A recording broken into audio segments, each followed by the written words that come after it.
Hi everyone. It's been a while. It's Lucy here. I just want to show you, I just want to hope that life has been going well for you. I'm just going to lower this down a little bit more, sorry, so that you can see a little bit closer. I think that's better. So sorry, we might just start again. Welcome everyone, it's good to see you. I hope life has been treating you well and that you've had lots of time to have a crafty play. What I was going to do is I made this little card the other day for a group that I have that comes here. They wanted a baby card. But I also thought it's quite useful. You can change the little sentiment down the bottom to happy birthday, to, get well soon, hope you feel better, thinking of you. So it lends itself to quite a few different cards. And I really love the background, the little heart background that I'll show you a bit closer. So you can see that little heart background. So that's created with one of the new Close to My Heart stencils. And the other reason I wanted to show you is because I love using up scrap pieces of pattern paper. And I thought this little bear lent himself to some paper piecing. So that's what we're going to concentrate on today. And I'm going to show you how I created this little background. So with this one, I've used the periwinkle and the limeade, but just to show you a variation, I'm going to use the ballerina and the periwinkle today. So on this one, periwinkle and the new limeade colour, which I'm a bit in love with. I do love the blue and green combo.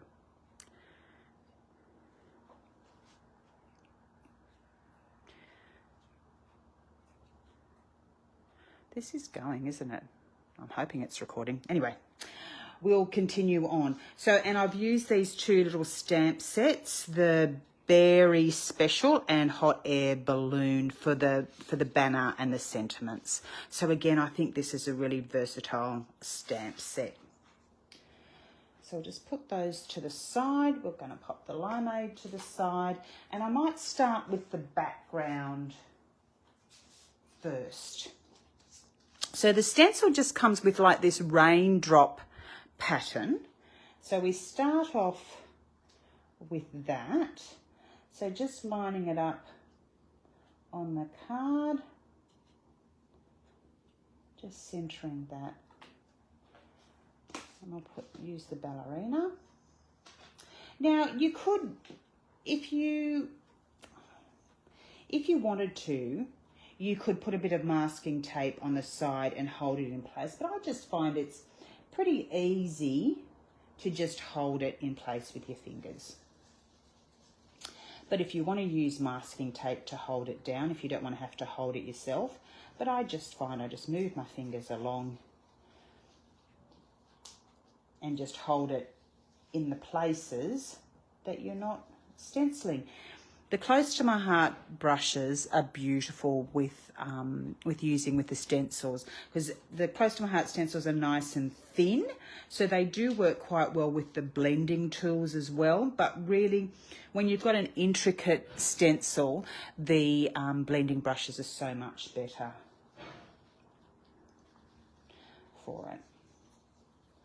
So again, just circling around, making sure that you've got it, and again, the more ink you use, the brighter it's going to be. And that's where the blending brush also gives you a lot of control, because you can have it very pale or then you can have it very dark. So we'll take that off. So see, we've got all the little raindrops or half hearts. And then I'm just going to, with my trusty, I do love an old nappy, an old cloth nappy. We're just going to wipe off that pink ink, because now I'm going to turn this stencil over. So we just flip it over to create the other half of the heart. So can you see how that lines up nicely? So we just line that up with the hearts that we've already created. And grab our blue. Now, with the blending brushes, you don't have to have a separate brush per colour. I tend to find, because I'm using them so much, I do tend to have one blending brush per colour group. So like all the light blues or the light pinks, I will use the same brush for. If you can wash them out, or you can just you know, smooch them off, brush them off, get the most of the colour off, and then go to a different colour.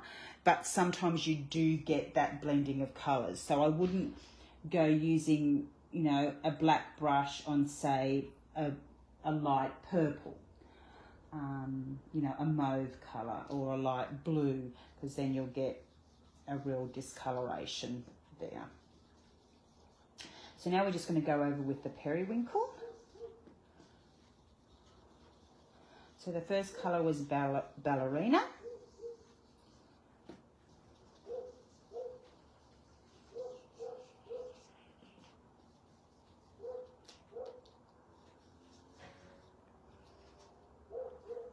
So now that's slipped, so just before I start again, I just reline it. So there's not a problem if it slips. Just line it up again before you start stenciling. Easy peasy. So that's our little background. So you could then blend around the edges, but I kind of, for this particular card, I kind of like that clean, crisp. So it's up to you, you know, what you decide. I know it's up to you is an expression I use all the time. My ladies keep quoting, it's up to you. But it's up to you. It's your craft, it's your design. You do what you like the look of. But for this card, I'm keeping it crisp. So we're just going to put those aside. The background's created. Now we're going to stamp our little bear. Now I've already die cut out the two pieces that I want to use. Now people sort of say, you know, do you die cut first or do you stamp first and then die cut? I tend to die cut first because I can do multiples. So the plain dies, like the more solid dies, you can cut two at a time. So you can cut 2 layers at a time, sometimes 3 if your cardstock is thin. So if I'm cutting for a group, then I'll always die cut first and then I'll get them to stamp. If you're doing it yourself, just for yourself, and you're only wanting to do one, then, you know, work out what feels more comfortable for you. Sometimes people find it difficult to line up. If you're using the old rubber stamps, then I would definitely stamp first and then die cut. But with these beautiful acrylic stamps, I find as long as you're standing up and over, you can line the stamp up pretty well. Am I getting in the way? Probably my head is getting in the way. And you can just stamp down. So that's the thing, is being able to look directly down onto the stamp, and then you're able to stamp it more clearly. So there's our little guy. Isn't he sweet? So then on separate pieces of paper, I've already stamped my inlaid bits. So, and I've already started to cut them out. So you can see here, so on a bit of green paper, I've stamped the little leaf part and came out. On blue paper, I've stamped the 2 little flowers. So this again is, you can just, you know, ink up a little bit of the stamp and then stamp that onto a small piece of paper. You don't have to have a great big, you know, you don't need to stamp the whole of the bear, because you're basically only wanting his ears, his mouth, his feet. So this morning I had little tiny pieces like this, so I just stamped his ears on a small piece, I just stamped the flower on a small piece, and I've cut these out because I'm sure you don't want to watch me cut out everything. But what I did want to show you is if you've got this bare, or if you want to get this bare, when you're cutting around the curly bits, don't worry too much about it. I've just sort of wiggle woggled around a little bit. So you don't have to be exact. On the straightish lines, it's good to be exact. Now with the flower, you don't need to cut around that flower. You can just, and you don't need to go in here, because just remember, I'm going to put another flower on top of that part there. Okay, so all I'm doing is then going around his little mouth area. And don't forget his nose. We don't want to cut his nose off. So we want his nose included. So that gets a little bit of dimension anyway. So you can see there, I've left the flower petal on. So you don't have to go in and out of that little piece there. Okay, the other little piece I wanted to show you is coming around his arm. So when you're going around his arm, I'd cut on the inside of that wiggly woggly bit. Okay, and then cut up the side of the leaf, and then go around the leaf like that, because then your leaf will sit on top of that. Okay, so that's those bits. So we've got all our bits cut out, so let's piece them on. So I'm going to pop his belly on first. So this is where the Tombow comes in nice and handy, because you can just squiggle. Now you don't want huge amounts of glue on, otherwise it all seeps out. So we just place it on, and it gives you a bit of wiggle room too. So just lining up all the different bits and pieces, lining up the little... Do I keep getting my head in front? No, I don't. Good. There we go. So that's lined up pretty well there. Then I've got the tiny flower. So what we're going to do is just put a little dot of glue on that. And I've got my little paper piercer here. I find that's, and then we're just going to plonk that on. That goes there like that. And then again with the paper piercer, you can just adjust it until you're happy with the positioning. Okay, then his little, pop his little muzzle, his little mouthpiece on. Again, not too much glue, but enough so that it stays on. And then again, just adjusting it until it's exactly where it needs to be to line up properly. I think that's got it. Then we want the little stem.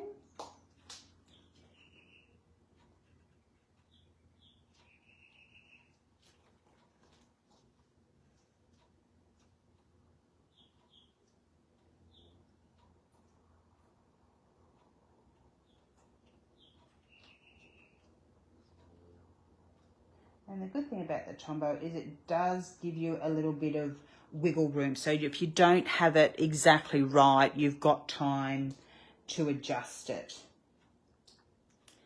Little flower. And again, you probably don't need to put glue on everything. Just having basically the glue on the middle part of the flower is enough.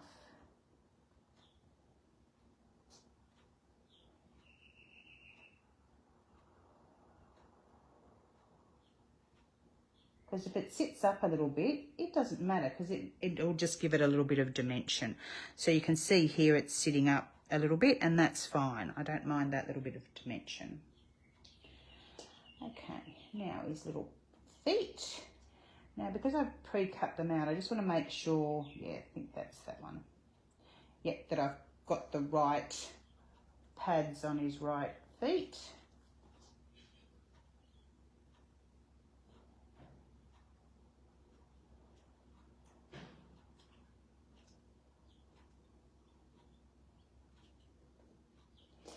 And this paper that I've used is leftovers from my Dream Maker papers. Oops, that's moved.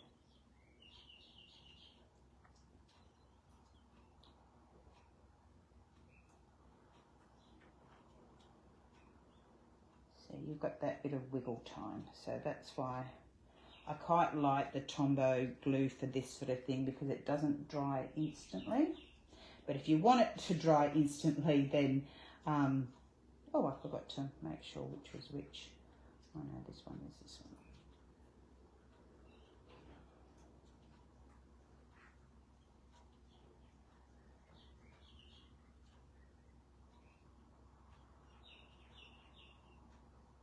That's fine. And last little one.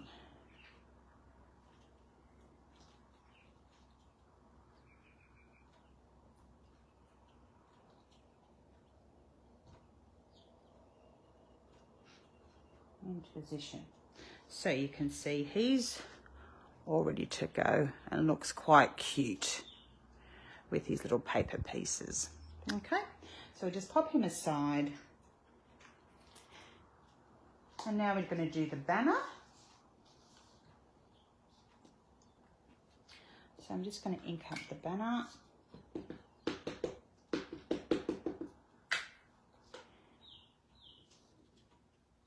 And just again line it up so that so you're looking directly over the top of it and stamp down.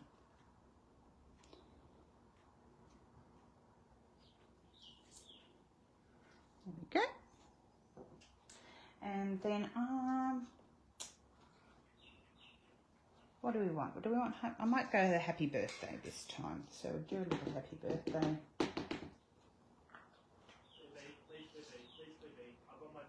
And again, just looking over the top, lining it up and pressing down.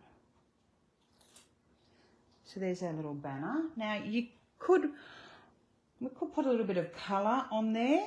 So he's mostly pink, so as a bit of contrast, I'm going to just use the periwinkle. I'm just going to use the watercolour brush with a little bit of the ink off the lid. Now if you press the ink pad together, you'll then get a little palette of ink on here. So then all we do is pick it up with our water brush and we can just do a little bit of colouring in. So just to give this banner a little bit of colour. I could have blended around the edge, but I thought, oh, I'll just do something a little bit different. And I can show you another technique as well. So learning more techniques is always a handy thing. Now you don't have to colour in the whole banner. You can just give it a bit of an edge, just a little bit of soft colour. I think with this one here, you can see the difference. I've used an alcohol marker to colour it in. So this one's a little bit paler, a little bit more subtle, as it were. Then when you're putting your lid on, just make sure your palette is down, especially if you've added a fair bit of water to the palette, so that it can dry and it's not getting onto your ink pads. So just make sure you put it together like that. And I don't know if you know, but the ink pads are magnetic. I love them. They're so good. And they stack beautifully too. So again, another reason I quite like the Close to My Heart ink pads. You can see they're well used.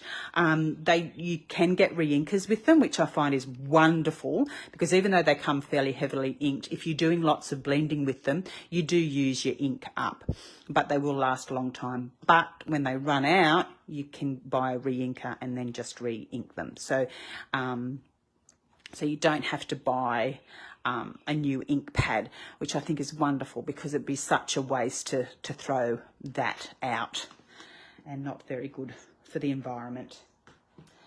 Okay, so, oh, and the other good little great thing is they have their little names on the edge. So if you've got them in a stack like that, you can actually see the names of them as well as the colour. So I think that's a real handy little thing there. Okie dokies, let's get on with this. So let's put it all together. Now, the other thing with the Close to My Heart cardstock is it comes in smooth. It has a white core, which you can't really see, but if I was to emboss this and then go over it with sandpaper, you would have the white coming through. So it's a white core cardstock, but they have the light and dark. So if you have a look here, you can see the little bear was done on the light side, and then this is the dark side. So you've got a double side, so you can you know, choose from either colour. So if you're working on a project and you think, oh, it needs to be darker, well, you just turn your piece of card over. So I'm going to use the light side because I've done the bear on the light side. And of course, I didn't bring any tape out, did I? There's always something I forget. So we can just use our Tombow. Oops, better put it over here so you can actually see. So just give it a swoosh up there with the Tombow.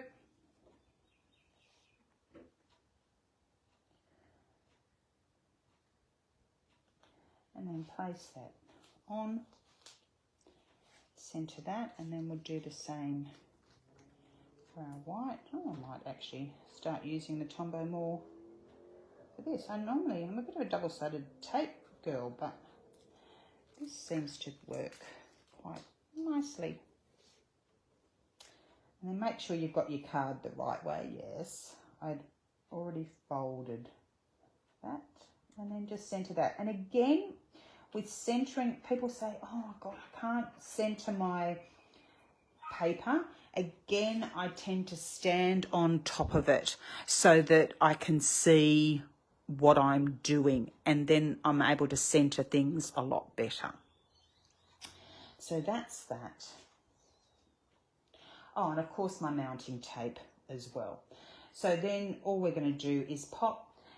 Now for this, I'm just going to pop a squiggle down there because I don't mind if the little bear doesn't sit flush, if the edges of him come up a little bit, because again it gives it a bit of dimension. And of course I forgot my mounting tape, so I would mount the banner up just probably over his little feet, just slightly, so probably about there. And then we'll add just one little of the little rhinestones. So they've got a little sticky back on them already, which is really handy. And then I'm just going to pop that in the centre of the little flower. So you can get these in small or in slightly larger. And then we're going to add some glossy accent to his nose. Now this glossy is flowing really nicely. So just going to add that to his nose and to his eyes. And you can see there, while it's wet, it looks a little bit cloudy. But once it dries, you then get that real glassy, glazed effect. So it's really, you know, gives it a really nice look, makes him look even more real. Okay, so that's the little card. Sorry about the mounting tape, but you know me, I always forget something. And so then that's our little card. So that's the two little variations. So great way of using up your scrap paper, and a great way of playing with your inks and creating new backgrounds. If I can be of service to you in any way, please let me know, and just contact me. And yep, And if you want to come to a class, if you want to do anything, just let me know. If you would like any more information on any of the products that I've used today, please feel free to contact me or make a comment. If you have enjoyed this video, please like it and make a comment. I'd really appreciate it. Okay, catch you later. Have a wonderful weekend. Bye.